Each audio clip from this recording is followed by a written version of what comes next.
Hi guys, welcome back to my YouTube channel. और आज इस वीडियो में हम लोग बात करने वाले हैं कि जब आपकी लाइफ में कोई भी प्रॉब्लम्स, कोई भी परेशानी आए तो उसका आप सामना कैसे करें, उसे सॉल्व कैसे करें, बजाय कि उस प्रॉब्लम से डरने के, उस प्रॉब्लम्स को देख के घबराने के।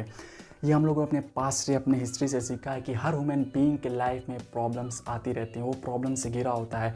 We are surrounded by problems. हम लोग की लाइफ में हमेशा प्रॉब्लम्स रहती है, कभी कम, कभी ज़्यादा, कभी छोटी, कभी बड़ी। तो सबसे पहले हम लोगों को अपने माइंडसेट को स्ट्रॉन्ग करना है, हमें डरना नहीं है। बहुत से ऐसे लोग होते हैं जो प्रॉब्लम्स को देखकर डर जाते हैं, घबरा जाते हैं और उसे सॉल्व नहीं कर पाते हैं। आप लोगों ने देखा होगा कि जो वीक माइंडसेट के लोग होते हैं, जिनको डर लगती है प्रॉब्लम को देखकर, वो उसकी ज़िंदगी में जब भी कोई प्रॉब्लम्स आती है वो प्रॉब्लम्स को देखकर डर जाते हैं, घबरा जाते हैं। उन्हें समझ ही नहीं आता कि वो प्रॉब्लम्स को कैसे सॉल्व करें। और जो बैलेंस्ड माइंडसेट के लोग होते हैं, जब उनकी लाइफ में कोई प्रॉब्लम्स आती है तो वो उसे चैलेंज की तरह लेते हैं और उसको वो देखते हैं और उसको सॉल्व करने के लिए कोशिश करने लगते हैं। और जो स्ट्रॉन्ग पर्सनालिटी, स्ट्रॉन्ग माइंडसेट के लोग होते हैं, जब उनकी लाइफ में कोई भी प्रॉब्लम आती है तो उसको अपॉर्चुनिटी की तरह देखते हैं कि वो उस प्रॉब्लम से कुछ कैसे सीख सकते हैं। और उस प्रॉब्लम से जब वो अपनी लाइफ में फेल होते हैं, वो प्रॉब्लम से झेलते हैं, तो उस प्रॉब्लम से सीखते हैं और अपने आप को और एक्सेल करते हैं और बढ़ाते हैं अपने आप को। जैसे कि आप लोगों ने देखा होगा, बहुत से ऐसे स्ट्रॉन्ग लोग होते हैं जो हर जगह फेल हो जाते हैं, कई बार फेल हो जाते हैं, बिजनेस में फेल हो जाते हैं। हो सकता है कि कोई बंदा कोई एग्ज़ाम में बार बार फेल हो जा रहा है, लेकिन वो हार नहीं मानता, क्योंकि इसके अंदर वो ज़िद होती है। वो प्रॉब्लम से सीखना चाहता है, वो प्रॉब्लम से डर कर भागना नहीं चाहता और वो ज़िंदगी में उससे भी ज़्यादा बड़े गोल्स अचीव कर लेता है। तो सबसे पहले अपने माइंडसेट को चेंज करिए। आपका जो माइंडसेट बना हुआ है कि आपकी लाइफ में जब प्रॉब्लम आती है तो आप घबरा जाते हैं, ये ज़िंदगी में आती रहेगी। इसकी कोई गारंटी नहीं है कि कब आपकी लाइफ में कौन सी प्रॉब्लम आ जाए, क्योंकि आप लोगों ने हमेशा देखा होगा कि प्रॉब्लम्स बहुत ज़्यादा इंपॉर्टेंट भी होती है, क्योंकि ये हमें मोटिवेटेड रखती है, ये हमें कंफर्ट जोन से निकालती है, ये हमें नई नई चीज़ें सिखाती है, हमारे ब्रेन के ब्रांचेस को खोलती है, हमारे माइंड के नए नए ब्रांचेस को खोलती है कि हमें लाइफ में किस तरह प्रॉब्लम्स को सॉल्व करना चाहिए, हमें लाइफ में किस तरह प्रॉब्लम से लड़ना चाहिए। इसलिए अपने माइंड सेट को चेंज करिए। ये आप लोगों ने देखा होगा कि लाइफ में प्रॉब्लम्स भी ज़रूर होती हैं, क्योंकि अगर आपको सब कुछ फ्री में मिल जाए, खाना, पानी, घर, पैसा, तो आप उसके लिए कुछ काम ही नहीं करना चाहेंगे।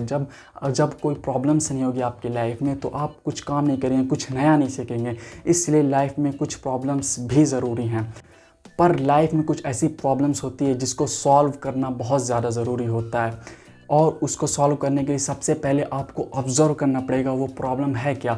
वो प्रॉब्लम फैमिली प्रॉब्लम है या बिजनेस प्रॉब्लम है, वो जिस तरीके की प्रॉब्लम है, वो क्या वो पैसे से सॉल्व हो सकती है, क्या उस प्रॉब्लम को सॉल्व करने के लिए टाइम लगेगा, क्या उसको हम सॉल्व करने के लिए सिर्फ अपने मेंटली ताकत की वजह से ही उसे कैसे सॉल्व कर सकते हैं। पहले जब आप क्वेश्चन करेंगे कि वो प्रॉब्लम की जड़ में जाने की कोशिश करेंगे, तब आपको अपने आप पता चलने लगेगा कि वो प्रॉब्लम की जड़ क्या है।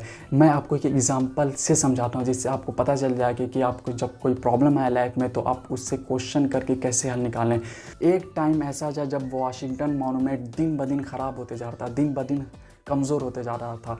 तो रिसर्च टीम ने पता लगाने की कोशिश की कि ये हमारा जो मॉन्यूमेंट है वो इतना कमज़ोर क्यों होते जा रहा है। तो पता लगाया कि वहाँ पर हार्ड केमिकल का यूज़ किया जाता है, वहाँ पर बहुत ज़्यादा गंदगी होती है, जिसकी वजह से वहाँ उसको साफ़ करने के लिए हार्ड केमिकल का यूज़ करना पड़ता है।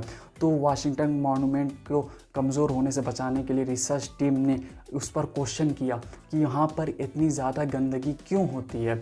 तो वहाँ पर उन लोगों ने बताया कि यहाँ पर बहुत ज़्यादा कबूतर आती है जो वहाँ पर पॉटी करते हैं, जिसकी वजह से वहाँ पर गंदगी होती है और हार्ड केमिकल का यूज़ करना पड़ता है। फिर वहाँ पर भी क्वेश्चन किया रिसर्च टीम ने कि यहाँ पर इतनी ज़्यादा कबूतरें क्यों आती। तो पता चला कि क्योंकि यहाँ पर बहुत ज़्यादा स्पाइडर्स हैं, यानी मकड़ियाँ हैं। तो वहाँ फिर उन्होंने उस पर भी क्वेश्चन किया कि यहाँ पर इतनी ज़्यादा मकड़ियाँ क्यों हो। तो पता चला कि वहाँ पर मच्छर बहुत ज़्यादा आते हैं। तो उन्होंने उस पर भी क्वेश्चन किया कि इसका कारण क्या है कि यहाँ पर इतने ज़्यादा मच्छर आते हैं।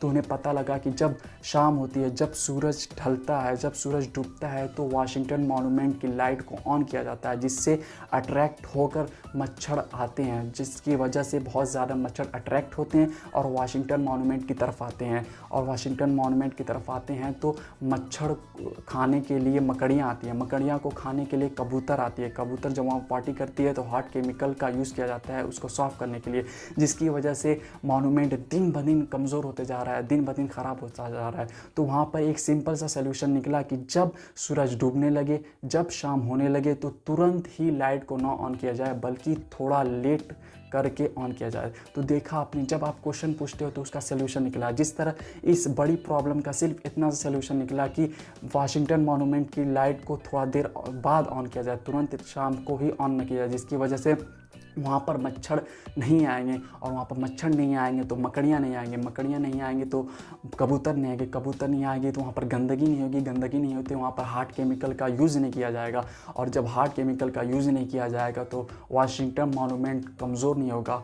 इस तरह से उन्होंने इसका हल ढूंढा। इसी तरह आप अपनी लाइफ में जब कोई भी प्रॉब्लम्स हो तो आप उसका हल ढूंढने के लिए क्वेश्चन कर सकते हो, उसकी जड़ में जाने की कोशिश कर सकते हो। उसके बाद भी आपको उसका आंसर ना मिले तो आप अपने नॉलेज का यूज़ करिए, अपने जो पास्ट में एक्सपीरियंस किया उसका यूज़ करिए, अपने कोच से पूछिए, अपने मेंटर से पूछिए। मेंटर आपके दोस्त हो सकते हैं, आपके प्रोफेसर हो सकते हैं, आपके टीचर हो सकते हैं, आपके पिता हो सकते हैं, आपकी फैमिली का कोई ऐसा शख्स हो सकता है जो उस प्रॉब्लम से पहले लड़ चुका हो, उस प्रॉब्लम को पहले सॉल्व कर चुका है। ऐसे लोगों से मिलिए तो आपको उसका सलूशन बताएंगे कि आपको उससे कैसे लड़ना है, उसको कैसे सॉल्व करना है। सबसे पहले आपको डरना नहीं है, एंड देन आपके माइंडसेट को स्ट्रांग बनाए रखना है, कि क्योंकि लाइफ में कभी कोई गारंटी नहीं है कि कब कौन सी प्रॉब्लम आ जाए। एंड देन उस प्रॉब्लम को ऑब्जर्व करना है कि वो प्रॉब्लम है क्या, क्या वो कैसे सॉल्व हो सकती है, क्या वो पैसे से सॉल्व हो सकती है या किसी और चीज़ से, क्या उसको टाइम लगेगा या उसके लिए मुझे किसी मेंटर की ज़रूरत पड़ेगी, या फिर उसको सिर्फ क्वेश्चन कर करके उसकी जड़ में पहुँच के कि मैं उसे अकेले ही सॉल्व कर सकता हूँ, उसके लिए टीम की ज़रूरत पड़ेगी। इस तरह से आप कोई भी प्रॉब्लम को सॉल्व कर सकते हैं।